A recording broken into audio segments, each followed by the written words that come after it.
Friends, നമ്മൾ ഈ bullet ക്ലാസിക്കൊക്കെ ഉപയോഗിക്കുമ്പോഴത്തേനും നമുക്ക് ഈ ഓയിലൊക്കെ നമുക്ക് തന്നെ വീട്ടിൽ നിന്ന് നമ്മൾ ചെയ്യാൻ നേരത്തെ ഇതുവരെയൊക്കെ നമ്മൾ ഓയിലിട്ട് കഴിയുമ്പോൾ അതായത് താഴത്തോട്ടൊക്കെ ആയിട്ട് പോവും. പിന്നെ ഇതിനകത്ത് കൂടെ നമ്മൾ ഓയിലിട്ടുമ്പോൾ നേരെ ബ്രേക്ക് ലേണ്ടറിൻ്റെ ഇടയിൽ കൂടെ കയറി പിന്നെ ബ്രേക്ക് കിട്ടാത്ത ഒരവസ്ഥയൊക്കെ ആകുമ്പോഴത്തേനും നമുക്ക് ഭയങ്കര ബുദ്ധിമുട്ടാണ്. അപ്പോൾ നമ്മൾ അതിനുവേണ്ടിയിട്ട് ചെയ്യേണ്ടതെന്ന് പറയുകയാണെങ്കിൽ ഈ ഒരു സിറിഞ്ച് മെഡിക്കൽ സ്റ്റോറിൽ പോയിട്ട് നമ്മൾ സിറിഞ്ച് മേടിക്കുക. പിന്നെ ഒരു ബൈക്കിൻ്റെ ഒരു പെട്രോൾ ഹോസും കൂടെ, ഈ ഹോസും കൂടെ ഉപയോഗിച്ചിട്ട് നമ്മൾ ഇതിനകത്തോട്ട് ഓയിൽ നിറച്ചിട്ട് നമ്മൾ നേരെ സ്റ്റാർട്ട് ചെയ്തിട്ട് ഞാൻ സ്റ്റാർട്ട് ചെയ്ത് കാണിക്കാം. എന്നിട്ട് നമുക്ക് ഓയിൽ ഇടുന്നൊന്ന് നോക്കാം.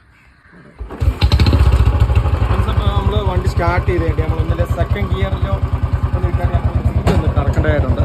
നമ്മൾ സെക്കൻഡ് ഗിയർ ഇട്ടു.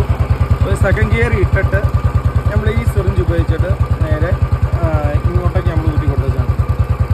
കണ്ടോ? അപ്പോൾ നമ്മുടെ ഈ കൈ ഒന്നും കയറി ഒന്നും ചെയിൻ സ്പോക്കറ്റിൻ്റെ ഇടയിലോട്ട് കയറത്തുമില്ല. അപ്പോൾ ഈ കൈയൊക്കെ കയറി കഴിഞ്ഞാൽ വെള്ളമൊക്കെ